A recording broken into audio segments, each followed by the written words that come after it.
玉帝，各位仙友，本人觉得降龙罗汉实在太嚣张了，我财神为了顾全大局，请玉帝批准我跟他单挑。笑死人了！你打得过他吗？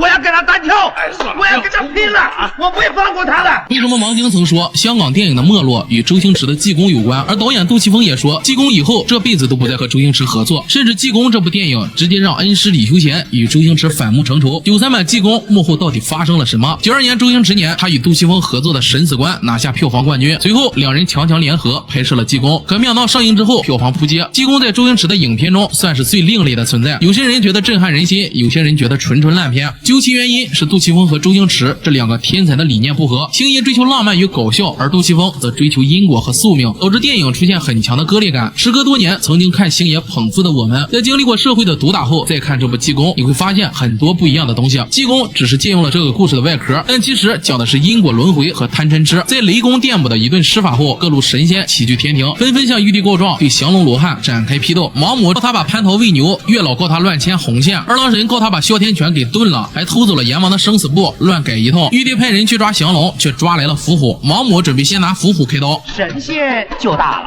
这时降龙不紧不慢地飞了过来，随后开始神仙打架。他为凡人感到不公，他们的命运不应该事先写好，但国有国法，天有天条。玉帝认为众仙家只是照例执行，并无不妥，但降龙却认为天理不一定就是对的。化学老师扮演的财神发火了，太过分了！玉帝，各位仙友，本人觉得降龙罗汉实在太嚣张了，我财神为了顾全大局，请玉帝批准我跟他单挑。笑死人了！你打得过他吗？我要跟他单挑，我要跟他拼了，我不会放过他的。秉持天命已定的神仙们就像社会的精英阶层，在掌握了既得利益之后，谁都不愿意去改变现状，对于底层的好坏漠不关心。只有济公是体制内少有的叛逆者，他对制度的背反和僭越引起了精英阶层的恐慌。就算天条有什么不对，总有一条可以定你们的罪。玉帝将二人贬到凡间做猪狗，实世不得轮回。这时梅艳芳扮演的观音菩萨赶到，从中调解，玉帝只好退一步，只要降龙在不用法力的情况下到凡间感化3个天命已定的人，就既往不咎。降龙在南天门被退去法力，认为势在必得，可伏虎却说他没有法力死定了。观音告诉他，只要找到在凡间的金身，就能穿梭阴阳，还送给他一把心想事成扇。这扇子只能用些障眼法，每天最多用3次。还没说完，他就被踢下了凡间。凡事小心，切记千万不要堕入邪道。我知道了啦。哎，大师摆明是帮你啊，没有这把扇了你就糟糕了。是啊是啊是啊。大龙，哎，你是不是存心等他扇子都没有拿，你就这样把他踢下去了？玉帝规定是这个时辰。什么玉帝规定啊？哎，我问你，你是干什么吃的你啊？已过不惑之年的节度使李茂春带着老婆到国清寺求子，却看到观音眨眼，家里也长满了冬菇，都预示着孩子是位贵人，就是降龙投胎了，取名李修缘。时间一晃来到10年后，伏虎为了给他送扇子，不小心投到老太婆的肚子里，被麒麟怪硬吹成巨婴，他被李氏夫妇收养。这天两人在街上玩耍，见到了9世野鸡白小玉。可不可以麻烦你端庄一点？什么？装我不会啦，不过我正栽着呢。啊哈！太不知羞耻，当心被人劈。这不会差那么远，在那边看准一点，再来。降龙罗汉现身，下凡普度众生啊！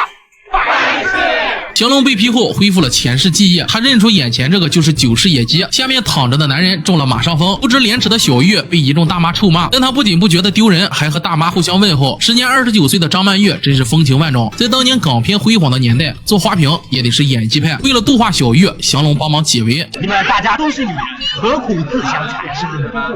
他是野鸡耶，鸡都有爱国的。降龙说完这句话，大伙羞愧难当。这句话并非空穴来风，出自于梁红玉击鼓战金山的故事。武将世家的梁红玉出身风尘，随丈夫韩世忠截杀金国军队，指挥战役，赢了黄天荡一战，声名远扬。小玉感谢降龙替他解围，主动问他的名字。哎，你叫什么名字啊？姓名只是代号，怎么叫都一样。你看着办。大哥哥。两人来到国清寺寻找金身，陈慧敏饰演的土地公现身，告诉他金身就在观音像后，很多势力都惦记着他。降龙为了拿回金身，不好明抢，只能忽悠住持，谁料住持却表现得令人诧异。师傅，他是疯子，可是我一看到他我就很欣赏他。大家有没有同感？住持从出场就让人很摸不透。李氏夫妇求子时，他竟不屑地睡着了。在降龙罗汉的金像飞到两人脚下后，他却一副看破一切的样子。住持的身份到底是谁呢？我们先按下不表。降龙换好衣服，住持给他起名祭奠。此时正好遇上9世世乞丐朱大长，他正被90恶人袁霸天追杀，3位主线人物全都到齐了。降龙在遇见3位时，最开始表现的是一种高高在上的神仙姿态。对待小玉，他说女人何苦为难女人；对待袁霸天，他先是以暴制暴，胖揍了袁霸天一顿。放下屠刀，立地成佛，我不会生气，我疼你，我爱你，重新做人，乖孩子。这句话是大唐秘宝儿歌300首中流传下来的，星爷后来把它放进了西游降魔篇，还变成了大日如来咒。90恶人不会轻易被感化，转身就走。降龙让朱大长不要再行乞，和自己回家，却发现袁霸天不仅拆了他家，还在家中留了血书。李修远，我是要杀你全家，袁霸天留子。这句话直接点燃了周星驰恩师李修贤的怒火，因为李修缘和李修贤粤语发音非常相近，很多人说周星驰用台词发泄对李修贤的不满。当年周星驰还在430穿梭机做少儿主持时，是李修贤慧眼识珠，带周星驰出演《霹雳先锋》，获得了金马奖最佳男配。李修贤算得上是周星驰的伯乐与恩师。当时香港媒体说这是周星驰阴阳李修贤，但其实济公的真名就叫李修缘。况且当年那么多人对周星驰口诛笔伐，但你见过星爷主动说过谁的不是？李莫春被气得吐血而亡，降龙掐指一算，说他转世会做皇帝，夫人也被气死。降龙说他们是鸳鸯蝴蝶命，下辈子会再续前缘。很多人觉得降龙不孝，父母的死对他来说都一文不值，殊不知佛的境界远超凡人，是讲究轮回转世的。济公给9世乞丐变了一堆金条，平时只会撵他走的店小二笑脸相迎。济公问他喜欢吃什么，朱大长说只喜欢鸡屁股。你是又有钱又有面子，当然是先来碗鱼翅漱漱口。好啊。朱大长却自卑的不敢叫，济公让他大声的说：“给我一碗鱼翅，不是屎是翅。你不要逼我。哎呀妈！我一定要你说，给我一碗鱼翅漱漱口，给我一碗鱼翅漱漱口。王八蛋！啊！好好吃啊！气死我这个臭小子！为了感化他，济公只好现出降龙真身。有鬼啊！鬼不是这样的。鬼是这样子的，你还记得这个卡通人物是哪个动画片里的吗？济公要实现朱大长的愿望，我不要再做什么大众乞丐了啊！终于让我看到自尊心，我要做一个神仙乞丐。在降龙心里，改变3个人的命运其实很简单，无非是他们缺什么就给他们什么，并未对3人设身处地的着想，慈悲却未能感同身受。他忘了渡人先渡己，渡己先渡心，所以他并未完成任务。天庭发现伏虎私自下界，派了瘟神下界散播瘟疫，死的人都算在伏虎头上。你告诉我是哪个下地放瘟疫的？上的了，妈的！瘟疫肆虐，民不聊生，老百姓病急乱投医，找来一个神棍做法事。神棍说要用活人祭祀就能免除瘟疫。颐和园的小玉成了众矢之的，众人也不管神棍说的有没有用，反正死的不是自己，将小玉绑到了祭坛，要用大火活活烧死他。恰巧济公的扇子已经用完3次，为了救他，济公和朱大长2人开始演戏。你怎么知道烧死了他就会没有瘟疫了？玉帝托梦告诉我的。皇母娘娘刚刚托梦告诉我说烧你娘呀！要是烧死他还有瘟疫的话，就烧死你们！众人作鸟兽散，降龙只身冲进火海，击飞木棍。此时他在小玉眼里成了盖世英雄。谢谢你。不客气。为了报答降龙，小玉准备以身相许。我要报答你哦。不要，你真是记性难改耶！我不收你钱的呀。你不收钱，我还收呢。你连马桶都不如，你除了会躺下收钱之外，你还会做什么？倒挂也行。不会吧？哎呀妈的，我怎么会给你谈这个玩意儿？降龙劝他从良，去卖豆腐也好。那摊子摆门口还是床边啊？直接给降龙气吐血。小玉听从降龙的话，真的在街边卖起了豆腐。多谢你的提醒啊，我现在的生意啊好的不得了呢。降龙也明白，他不是不愿意改，只是用错了方法。他还发现朱大长在小玉面前会找回做人的尊严，便施法将朱大长变成高富帅。但江山易改，本性难移。朱大长虽然容貌变了，但内心依旧是自卑的。是那个叫我来找你的。那个叫你来找我什么事啊？那个叫我来找你买豆腐。哎呦，你坏死了！哎呀，不好意思让你费这么大劲儿。没关系，我喜欢。他和小玉磨了1碗的豆腐。此时袁霸天赶到，降龙为了不让他影响2人的约会，化身少林寺达摩祖师，开始以暴制暴。他让90恶人体会一下被人欺负是什么滋味。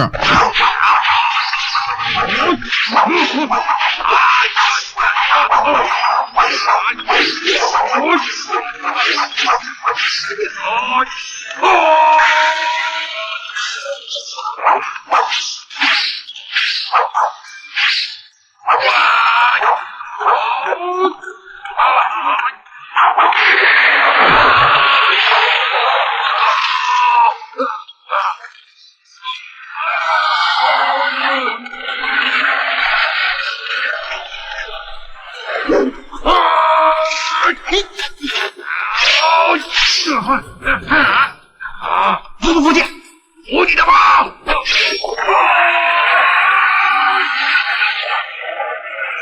两人从屋外打到屋内，随后降龙空手接白刃，直接掰断了袁霸天的大刀。这袁霸天也是头铁，说什么也不肯服软，导致降龙动了杀心。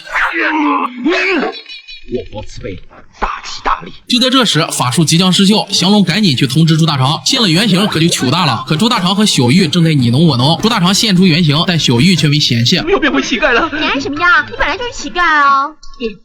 不行了，我要走了。喂，我们是好朋友吧？这时袁霸天拦住他的去路，对着朱大长一顿暴揍，还当着他的面羞辱小玉。大爷不要，让你开个眼界。气愤到顶点的朱大长终于硬气了一回。我跟你拼了！大总，哎呦，吓死我了！你进来怎么不敲门呢？对不起啊，我找错人了。顺手关门啊！来吃香蕉。对。当降龙赶到时，朱大长已经身负重伤，没了法力的降龙也被一脚踢飞。而朱大长在死之前，终于找回了自己的尊严。不要叫我大总，叫我朱大长。降龙被袁霸天手下抓住，让他看着自己羞辱小玉。滚吧！天天说放你马，你以后当心点。刚才看得真爽啊，眼睛都不眨一眨。我刚才真的精彩呀！朱大长虽然找回自信，却因此丢掉性命。90乞丐一死，降龙也就输掉了赌约。心有不甘的他找到了土地公，土地公告诉他，经过王死城是黑罗刹的地盘，在那里也许能救回朱大长。邪神黑罗刹长着3只眼，牛头人身，在人间和地府之间是他的地盘。孤魂野鬼一旦到了他手里，就永世不得超生。只有拿回金身，降龙才能穿梭地府。千万不可以拿金身来开玩笑啊！不行也得行。降龙拿到金身，但住持说什么也不愿放他走，说金身不可以离开寺庙。降龙只好把它变成了一个大字，穿梭到阴间，来到了黑罗刹的地盘。他发现一个巨大无比的脚印，随后见到黑罗刹拖着死掉的朱大长。大黑鬼，给我站住！什么事啊？放了他！你是如来佛祖吗？不是。我呸！他救住黑罗刹，谁知被对方喷了一脸口水，一脚把他踩进土里。降龙见两人实力悬殊，只好演起苦肉计，抱着黑罗刹的大腿。黑罗刹让他拿金身来换，降龙只好答应，被一脚踹飞，金身落到了黑罗刹手里。殊不知这正是黑罗刹的阴谋，他出尔反尔，当着降龙的面吸走了朱大长的魂魄。降龙被他一脚踢回了凡间，抱着朱大长回到国清寺，却发现所有的神仙都在搬家，因为降龙和邪神做了交易，就连观音菩萨都流下眼泪。金身丢了，朱大长死了，降龙终于明白自己输了，这回连神仙都做不成了。降龙下界度化3人的过程，也是对自己的历练。他终于明白了，所谓的宿命就是自己的心魔。小玉、袁霸天、朱大长对应的是人的贪嗔痴，那降龙就是这3者的结合。就连一向看好他的师傅都弃他而去，观音像也突然炸裂。连你也怪我？他拿出扇子想要恢复原状，扇子却灰飞烟灭。他现在已经是人神共愤，走上了绝路。走投无路的他找来小玉，利用小玉对他的感情，竟然在寺庙内说要娶小玉。你是不是嫁给了我，就不再做野鸡了？不做了。真的吗？是真的。去了。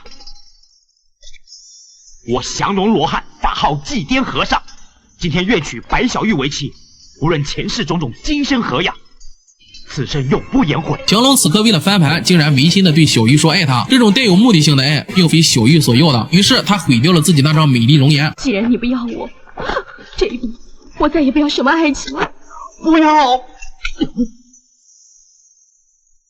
我再也不要爱情。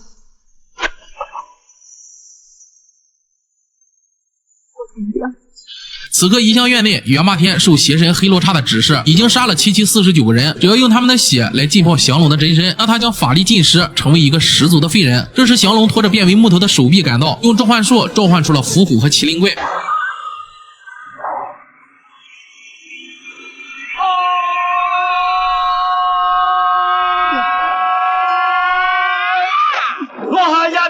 天降神助！不仅恢复了降龙的身体，还抓住了袁霸天。又是恶人，我看是你恶还是我恶？掉啊！你是打不死我的。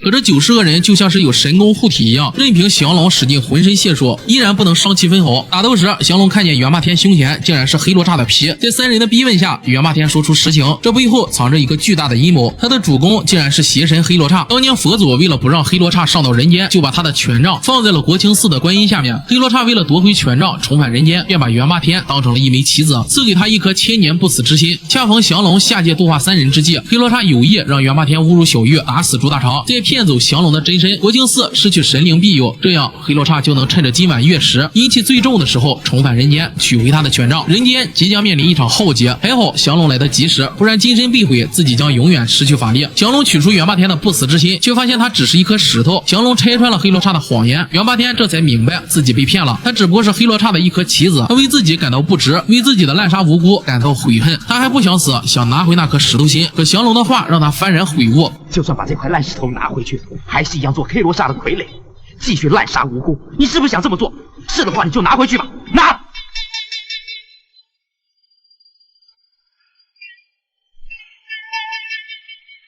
下辈子不要再让我做人随后他便徒手捏碎了那颗石头心。三位主线人物都有了自己的归宿，经历了这么多，降龙也完成了蜕变。虽然心想事成善美了，金身被骗走，他依然不愿和伏虎回天庭。黑罗刹是罪魁祸首，我要摆平他。你们先走吧。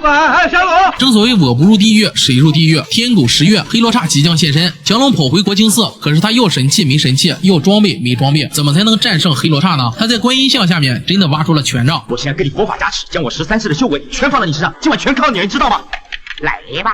好，降龙口念大慈大悲咒，金身随着佛法加持悬浮在了空中，强大的修为直接让金身炸得4分5裂。降龙捡起地上的金身放在钵盂里，将金身磨成金粉，用毛笔蘸着金粉在国清寺的墙上、门窗上写满了金色符咒。还未等他写完，天狗食月，人间阴气最重之时，一颗巨大的头颅出现在了国清寺。黑罗刹现身，这是多少人的童年阴影。他见硬闯不成，转身来到国清寺后院，樱桃小嘴一张，吐出一阵阵阴风，吹散了门窗和墙壁上的金粉。掉落的门窗将降龙击飞，黑罗刹的大手直接将房顶击穿，差点就拍在降龙身上。降龙没有法力，深知不是对手，只好36计走为上，拿着权杖就逃了出去。他靠着自己的蛇皮走位，在巷子里逃跑，神仙打架，房屋遭殃。黑罗刹犹如奥特曼中的怪兽，摧毁了无数人间的房屋。降龙正在逃命时，却峰回路转，遇上了住持，两人险些被黑罗刹踩死。师傅，你干嘛来这里啊？我应该在最危急的关头把你一个留着，知道我处境危险，你干嘛要回来找我？因为我一直最欣赏的人就是你。危急关头只剩最后一招，他准备将最后的一点金粉打入黑罗刹的身体。今生耗尽，你也会被毁灭。我顾不了这么多了。那你怎么打入他体内啊？只有麻烦你把他的嘴张开。这么简单，行不行？当然不行。黑罗刹拆毁房屋，一根房梁砸中两人，仅有的一点金粉都被师傅吃进肚子。师傅，你该不会是啊？我全吞下去了啊！在这么危急的关头，你既然……我也不愿意啊！吞了这些金粉，我肚子觉得怪怪的。黑罗刹发现了他们，一脚差点踩死两人。